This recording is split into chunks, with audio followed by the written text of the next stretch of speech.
Bonjour à tous, bienvenue au Club Ginette.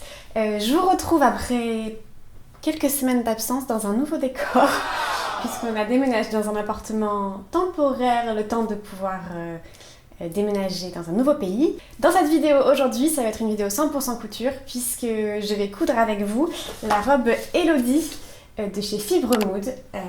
Donc voilà, c'est la première fois que je vais coudre dans ce tout petit espace, qui est un studio.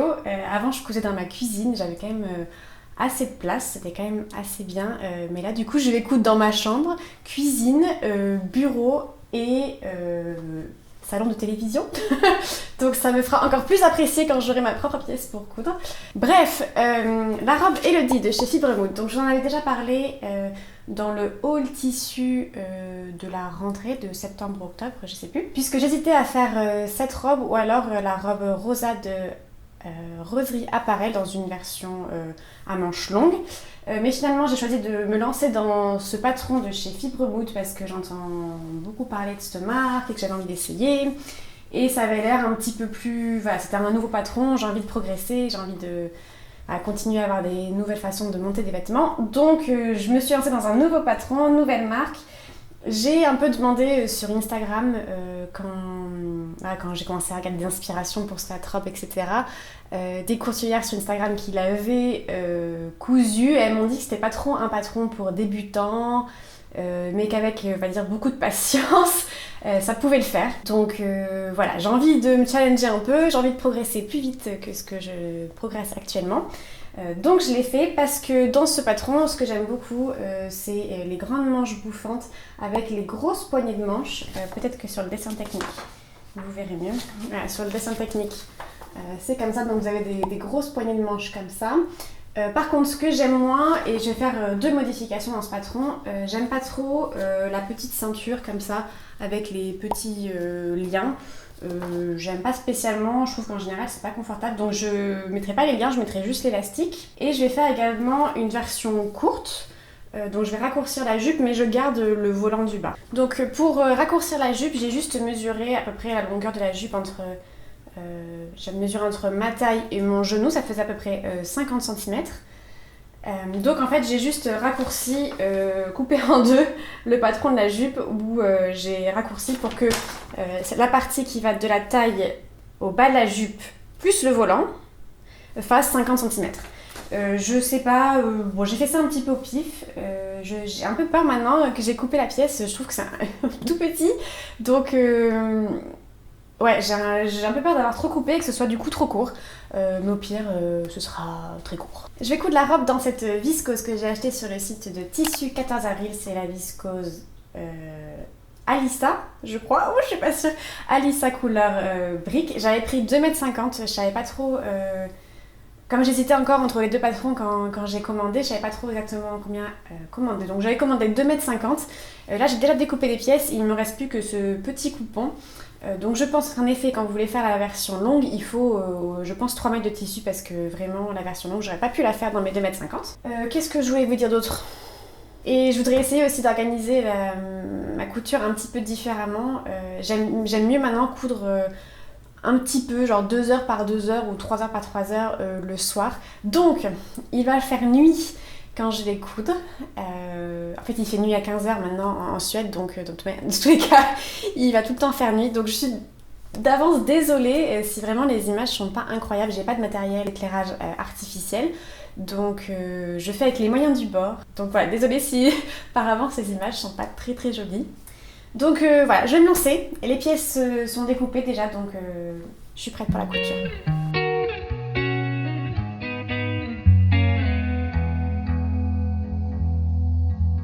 Avant de commencer la couture, je vais préparer mes pièces et je vais notamment préparer pour un 38-50 cm de pied qui est préconisé dans le patron. Et je vais également essayer de m'organiser un peu mieux et de surjeter en amont toutes les pièces qui ont besoin d'être surjetées avant couture. Donc je vais surjeter couture milieu dos de la pièce dos de... Au dos. Je vais également surjeter les épaules, également les coutures de côté des pièces haut, les coutures côté des manches et puis également les coutures côté des pièces de la jupe. Je vais également préparer les pièces qui sont à thermocoller et dans ce patron il y a simplement les poignées de manches à thermocoller.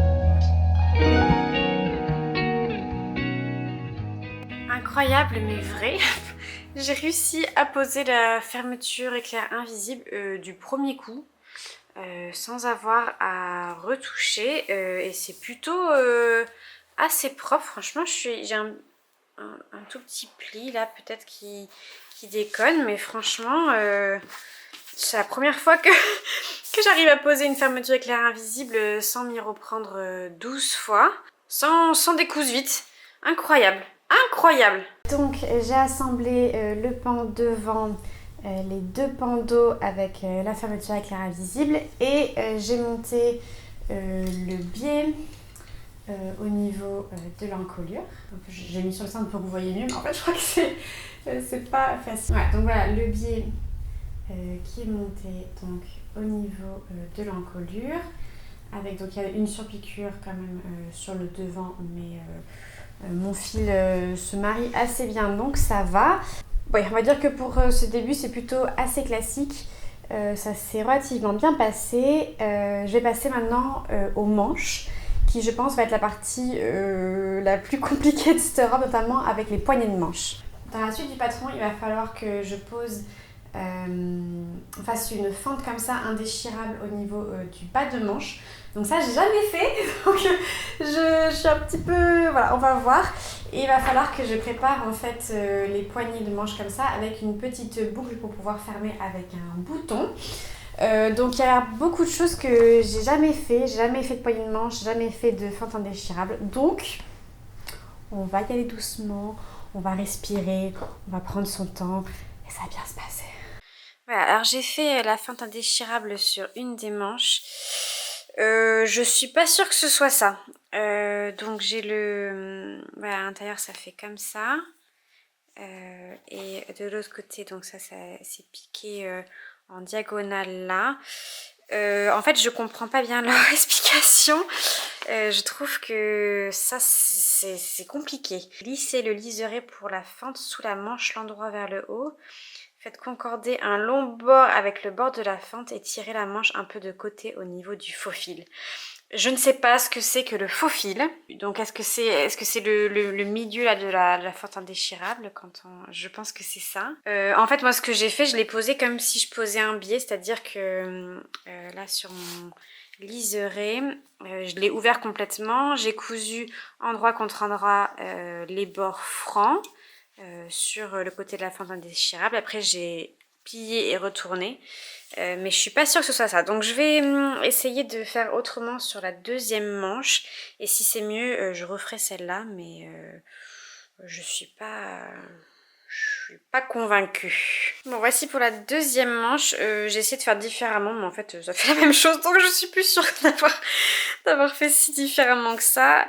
Ça fait à peu près la même chose avec aussi des petits plis là à l'endroit du faux fil, du coup j'imagine que c'est ça que ça veut dire.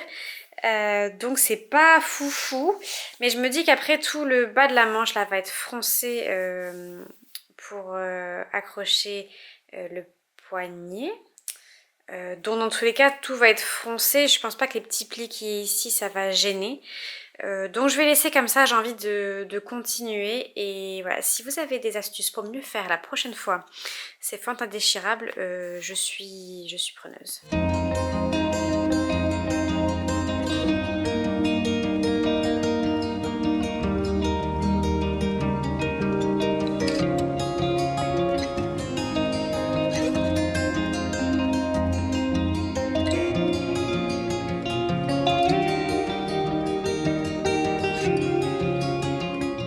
Donc là j'ai froncé les manches et assemblé les manches au corps de la robe, donc au haut de la robe. Maintenant je vais piquer ça, surjeter, et il me restera plus qu'à faire les poignées de manches, mais ça je pense que je reprendrai au calme demain ou plus tard dans la semaine parce que je fatigue, et quand je fatigue je fais des bêtises, donc je vais juste finir par ça et je vous montrerai la suite au prochain épisode.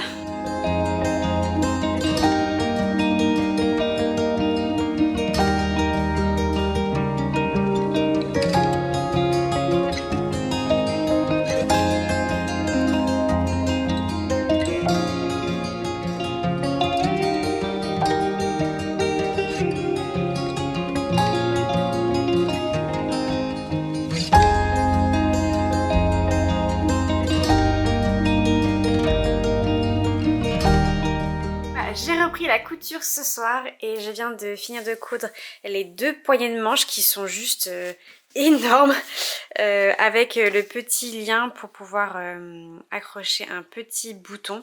Je crois que c'est vraiment le truc le plus petit que j'ai jamais cousu, c'était un petit peu galère. Mais voilà, les poignées de manches sont prêtes, donc maintenant je vais froncer le bas de manche et puis assembler les poignées de manche. Je sens que ça va être trop joli.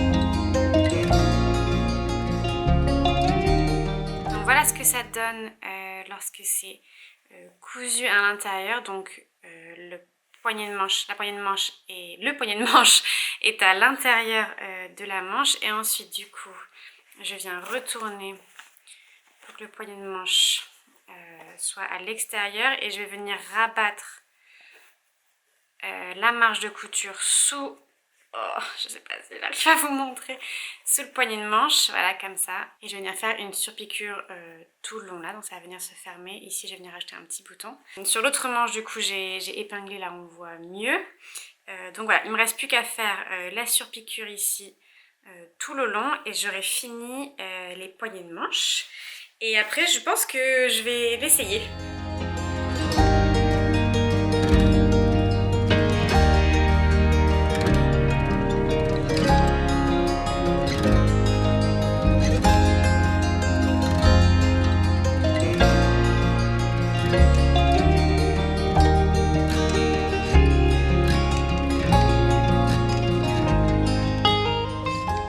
Ok, alors aujourd'hui c'est l'assemblage de la jupe. J'espère pouvoir voilà, finir tout ce qui est couture à la machine ce soir pour avoir plus que les finitions à la main à faire tranquillement. Là ça c'est le volant de bas de la jupe, donc que j'ai assemblé endroit contre endroit et j'ai ouvert les marges de couture au fer. Et donc j'ai fait 2 rangs de fil de fronce pour le froncer. Donc là ça doit faire à peu près la taille du bas de la jupe. Donc je vais assembler le volant au bas de la jupe. Juste une question, je sais pas très bien comment faire pour avoir des fronces très régulières. Je fais ça un petit peu au pif. Est-ce que vous avez voilà, une technique? Logiquement ça devrait être bon. Je vais donc passer à la machine pour assembler ça.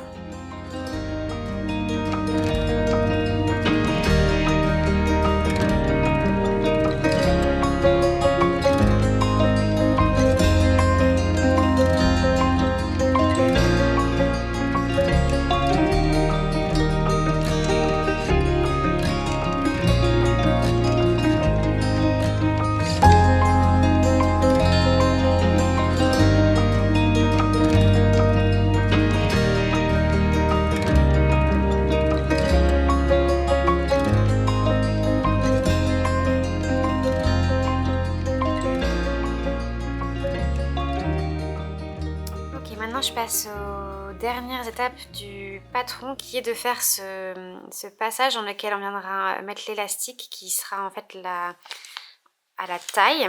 Donc voilà, donc on va venir passer l'élastique là-dedans.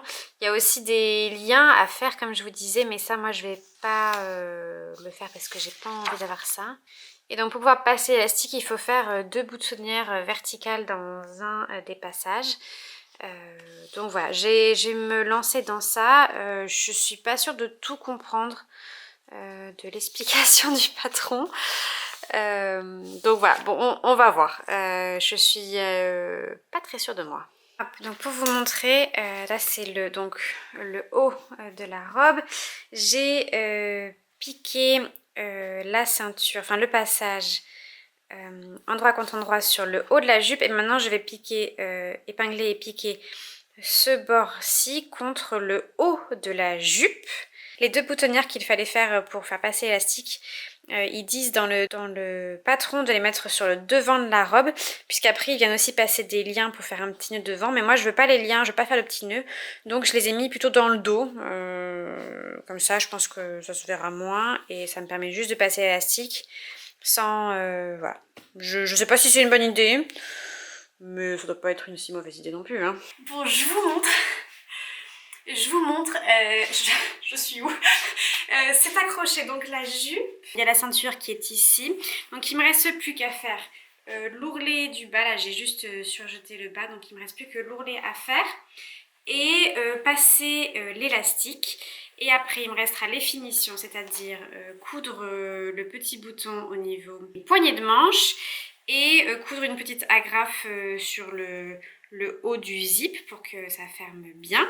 Et puis bien sûr couper tous les petits fils. Mais elle est presque finie. Et non, l'heure est grave. Je faisais ma maline, je pensais que j'avais bientôt fini, qu'il me restait plus que l'ourlet du bas à faire, coudre les petits boutons, coudre l'agrafe et passer l'élastique. Mais pas du tout. Je me suis trompée. Je sais pas ce que j'ai fait. En fait, pour la pièce du milieu qui est la ceinture, je l'ai cousue qu'une fois, mais il fallait une ceinture devant et une ceinture derrière. Je vous montre ce que ça donne de l'intérieur. Et en fait, vous avez les surjets de la ceinture, mais en fait, vous comprenez bien que l'élastique, il ne peut pas tenir. En fait, il faut qu'il soit entre 2 morceaux de tissu. Donc j'ai relu et en fait il faut que la ceinture je la couse 2 fois, une fois pour l'intérieur et une fois pour l'extérieur. Donc il faudrait potentiellement que je découse la jupe et le haut de la partie ceinture. Mais j'ai pas trop envie de faire ça parce que mes surjets sont propres, etc. Donc ce que je vais faire, c'est que je vais recouper les 2 pièces de ceinture qui me manquent et venir en fait l'assembler. Et je vais venir du coup surpiquer de chaque côté de la ceinture pour que ça marche. Je sais pas trop si c'est clair. C'est pas non plus très clair dans ma tête, donc c'est difficile à expliquer. En fait, ce que j'ai raté, c'est cette étape. Quand en fait on vient assembler le haut avec la jupe, avant on vient mettre la ceinture, coudre la ceinture, et moi je l'ai cousu que à l'extérieur, mais il fallait en coudre une à l'extérieur et aussi une à l'extérieur et prendre en fait le haut en sandwich. Mais je vais finir ça et bon, en effet j'aurai des surpiqûres apparentes, mais moi ça me dérange pas tant que ça. Ça va me permettre de passer l'élastique autrement sans utiliser les boutonnières, donc ça je pense que ce sera plus joli pour le coup. Et puis on va s'en sortir, mais bon... je pense pas que je vais filmer trop la suite et je vous montre le résultat juste après. J'espère que ce sera bien.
je vous retrouve au même endroit une semaine plus tard. Il m'a fallu une semaine, donc en fait j'ai commencé dimanche et on est dimanche de nouveau. Et j'ai fini les finitions hier soir, donc l'ourlet et les petits boutons. Je suis très contente de la robe, je l'aime beaucoup, mais alors bon, l'histoire de la ceinture ça a un peu tout gâché. Franchement, c'était pas évident de comprendre. Je trouve que le patron Fibre Mood, il manque de détails quand on n'est pas habitué à coudre, quand on est débutante, quand on n'a pas encore beaucoup d'expérience en couture. Je pense qu'il y a des mécanismes, des automatismes qu'on a et qui ne sont pas précisés dans le patron. Par exemple, oui, comment positionner. Donc pour la fente indéchirable, j'ai un petit peu galéré. C'était pas hyper bien expliqué. Je sais pas si j'ai fait ça correctement. Où les placer aussi par rapport au poignet. Qu'est-ce que j'ai trouvé pas très bien expliqué non plus? L'histoire de la ceinture, hein, franchement, j'ai bien relu et vraiment, c'était pas hyper clair. En revanche, le montage de la fermeture éclair, ils le font au tout début, ils le font faire au tout début, avant même d'assembler les coutures épaules et les coutures côté. Et je trouvais ça beaucoup plus facile, je trouve qu'on arrive mieux à manier le tissu. Donc peut-être que ça, je le referai sur d'autres patrons. Mais voilà, même en étant débutante, et même si j'ai quand même vachement galéré, surtout avec cette étape de la ceinture qui m'a frustrée, c'est pas inaccessible pour les débutantes, vraiment il faut juste pas faire comme moi et bien lire les patrons avant et pas faire comme moi et pas aller tête baissée dès qu'on voit écrit piquer. C'est faisable, vous pouvez le faire si vous êtes débutant. Je suis juste déçue pour la partie ceinture, franchement j'aurais dû défaire. En fait à chaque fois je suis frustrée quand il faut défaire, surtout que là j'avais fait les surpiqûres, les surjets à la surjeteuse. Mais en fait ça aurait été beaucoup plus joli au final parce que là c'est bricolo-bricolette. Alors ça va parce que en fait la ceinture on la voit pas parce que le haut est du coup bouffant, mais moi je le sais. Les autres ne le sauront pas, ne le verront pas, mais moi je le sais et ça me frustre un peu. Mais je pense que je la referai. Je pense que je la referai peut-être au printemps avec une version peut-être manche courte. Quand je la referai, si je la refais, il y a des modifications que je ferai, je pense. Bon, déjà, je ferai la ceinture comme il faut, mais je laisserai comme j'ai choisi là, sans passer les petits liens. Je trouve que juste avec l'élastique, c'est mieux. Et je pense que je rallongerai un petit peu le haut pour donner encore plus d'effet bouffant sur la partie haute. Comme en plus ma ceinture est pas jolie, j'aurais bien aimé qu'il y ait plus de tissu pour cacher. Mais je pense que oui, je rallongerai un tout petit peu le haut. Finalement la jupe était pas trop courte. Franchement j'ai fait des calculs un peu au pif et ça s'est bien passé. Donc si je refais une version courte, je garderai la version modifiée du patron que j'ai faite. Peut-être quand je le referai, je pense que je doublerai entièrement la partie haut. Je trouve que la finition du col au biais, c'est pas forcément ce qu'il y a de plus net comme finition. Je pense que je doublerai la partie haut, comme ça en plus je pourrais insérer le surjet de la ceinture à l'intérieur de la doublure. Je pense que ce sera beaucoup plus joli. Ça je vais me le marquer pour m'en souvenir la prochaine fois que je referai ce patron. Mais je pense que j'en referai une version au printemps manche courte sûrement, ou peut-être sans manche aussi. Je sais pas. À voir. De manière générale, je suis quand même très contente parce que je me suis forcée à faire un patron qui, sur le papier, avait l'air difficile et pas adapté aux débutantes. En effet, c'est pas un patron qui est fait pour les débutantes, mais quand on a envie de faire quelque chose, si on s'y met sérieusement, qu'on est patiente et qu'on lit bien les explications des patrons, on s'en sort quoi. Donc je suis quand même contente d'avoir me challenger un petit peu. Et tant pis pour la ceinture, ce sera mieux la prochaine fois. Donc voilà pour cette vidéo couture. Je pense que la prochaine vidéo, ce sera probablement mon bilan couture du coup 3 avec tout ce que j'ai cousu à l'automne. Je pense que j'ai 5 pièces à vous présenter. Donc si vous êtes intéressé à voir ce que j'ai cousu cet automne, n'hésitez pas à vous abonner et cliquer sur la petite cloche de notification pour savoir quand est-ce que je le publie. J'aimerais bien dans peut-être 2 semaines ou 3 semaines, peut-être avant Noël. Franchement, je sais pas. Voilà, donc si ça vous intéresse, abonnez-vous et puis voilà, on se retrouve bientôt.